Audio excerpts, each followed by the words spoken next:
Kisah Muslim, kisah penggugah jiwa. George bin Todhira, hidayah datang saat di medan perang. Memang hidayah itu istimewa, ia mahal dan berharga. Kedudukan dan status sosial bukanlah ukuran mendapatkannya. Gelimang harta bukanlah sarana bisa mendapatkannya. Terkadang, ia pun datang di saat yang tidak disangka. Ia datang di saat yang menyerunya mungkin sudah putus asa. Ia datang kadang di saat musibah. Dan ia datang ketika permusuhan sudah mencapai puncaknya. Seperti kisah George Todhira, hidayah datang padanya justru saat ia tengah siap berperang. George bin Todhira adalah panglima pasukan Bizantium. Di Perang Yarmouk, ia memimpin pasukan Roma. Berperang menghadapi umat Islam yang dipimpin oleh Khalid bin Walid radhiyallahu anhu. Sebelum pecah pertempuran, terjadi kejadian yang menarik. George berdialog dengan Khalid hingga ia memeluk Islam dan berpindah posisi menjadi pasukan kaum muslimin. Dalam kondisi demikian, bayangkan apa yang dirasakan pasukan Romawi Bizantium saat itu. Tentu moral pertempuran mereka kaget dan mengendur.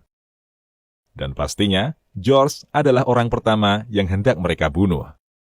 Ketika pasukan tengah bertemu, George memanggil pedang Allah Khalid bin Walid.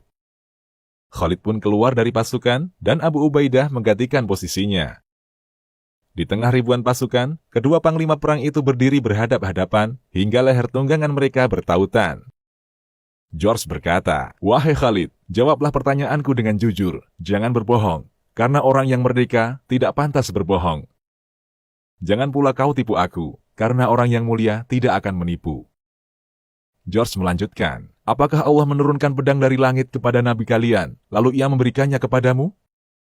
Kemudian, tidakkah pedang itu berjumpa dengan suatu kaum, kecuali ia berhasil mengalahkannya?" "Tidak," jawab Khalid singkat. "Lalu mengapa engkau disebut dengan Saifullah, yakni pedang Allah?" tanya George yang benar-benar menginginkan jawaban. Khalid menjawab, "Sesungguhnya Allah subhanahu wa ta'ala mengutus nabinya ke tengah-tengah kami. Ia mendakwahi kami, namun kami semua lari tak mengacuhkannya. Lalu sebagian kami ada yang membenarkan dakwahnya dan mengikutinya, sementara yang lain menjauhi dan mendustakannya. Aku termasuk orang yang menjauhi, mendustakan, dan memeranginya. Setelah itu, Allah memberi hidayah kepada kami. Kami pun mengikuti ajarannya. Ia berkata kepadaku, engkau adalah pedang di antara pedang-pedang Allah yang ia hunuskan kepada orang-orang musyrik. Ia mendoakanku dengan kemenangan, lalu melakopiku dengan Saifullah. Dari situlah aku menjadi orang yang paling keras permusuhannya terhadap orang-orang musyrik. Engkau telah jujur kepadaku," sambut George menanggapi penjelasan Khalid. Lalu ia kembali bertanya kepada Khalid, "Wahai Khalid, beritahu aku apa yang engkau serukan kepadaku." "Kepada persaksian bahwasanya tidak ada Tuhan yang berhak disembah kecuali Allah dan Muhammad adalah hamba dan Rasul-Nya. Dan meyakini bahwa apa yang ada padanya berupa wahyu adalah dari sisi Allah." Khalid menerangkan risalah Islam kepada George. "Kalau orang tidak menerima seruan kalian itu?" tanya George. "Jizyah menjamin mereka," jawab Khalid. "Bagaimana kalau mereka tidak mau menyerahkan jizyah?" tanya George. "Kami perangi mereka." "Bagaimana kedudukan orang-orang yang menerima seruan kalian?" tanya George. "Kedudukan kami sama, setara dalam kewajiban-kewajiban yang Allah perintahkan kepada kami. Baik orang yang mulia atau orang biasa, baik yang awal memeluk Islam dan yang terakhir," jawab Khalid.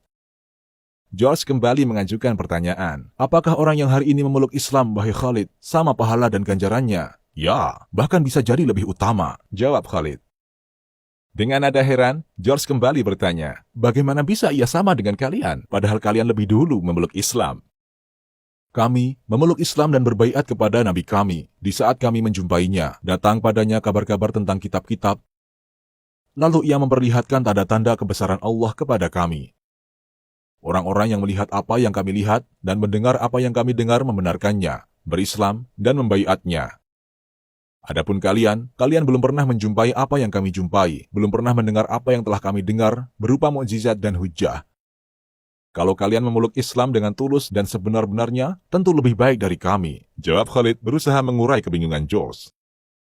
"Demi Allah, engkau berkata jujur, tidak menipuku, dan tidak berpura-pura padaku, kan?" tanya George berusaha mendapatkan jawaban yang pasti. Khalid menjawab, "Demi Allah, aku telah berucap jujur padamu. Aku tidak berkepentingan apapun padamu atau salah seorang dari kalian. Sesungguhnya Allah menjadi saksi atas apa yang engkau tanyakan padaku. George berkata, engkau telah jujur padaku. Saat itu, George yang masih dalam persiapan berperang, mulai luluh hatinya tatkala mendengar penjelasan dan seruan Khalid bin Walid radhiyallahu anhu. Hatinya bergetar dan cenderung kepada Khalid. Kemudian, di tengah medan perang dan posisi siap berperang, George mengucapkan perkataan yang mengejutkan. Ajarkanlah aku tentang Islam, pintanya. Lalu Khalid mengajaknya ke tendanya, menyediakan air untuk bersuci, kemudian George menunaikan salat 2 rakaat. George telah memeluk Islam. Khalid bin Walid dan para sahabat Nabi memberikan teladan bahwa berangkat ke medan perang bukanlah semata-mata untuk membunuh orang, tapi tujuan utamanya adalah memberikan hidayah. Inilah bedanya jalan para sahabat dengan orang-orang yang terlibat aksi terorisme. Tujuan mereka membunuh, bukan memberi hidayah. George keluar dari Bizantium dengan permusuhan yang memuncak dan memimpin pasukan untuk memerangi Islam dan kaum muslimin. Ternyata, saat itulah hidayah datang kepadanya. Oleh karena itu, janganlah kita berputus asa. Sebagaimana Khalid masih mengharapkan hidayah kepala pasukan yang hendak membunuh dan memeranginya. George berbalik posisi, ia berdiri di sebelah Khalid untuk memerangi pasukan Bizantium. Dalam perang itu, ia menderita luka parah dan menemui syahidnya di medan Yarmuk.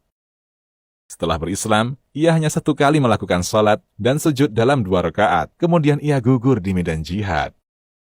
Benarlah apa yang Khalid ucapkan. Bisa jadi, orang yang baru memeluk Islam dan sedikit amalnya lebih unggul dibanding orang yang terlahir sebagai seorang muslim. George hanya menunaikan 1 kali salat dalam hidupnya, namun ia mendapatkan kemuliaan jihad di jalan Allah, menjemput kematian sebagai seorang syuhada, insya Allah. Demikian, Allahu a'lam.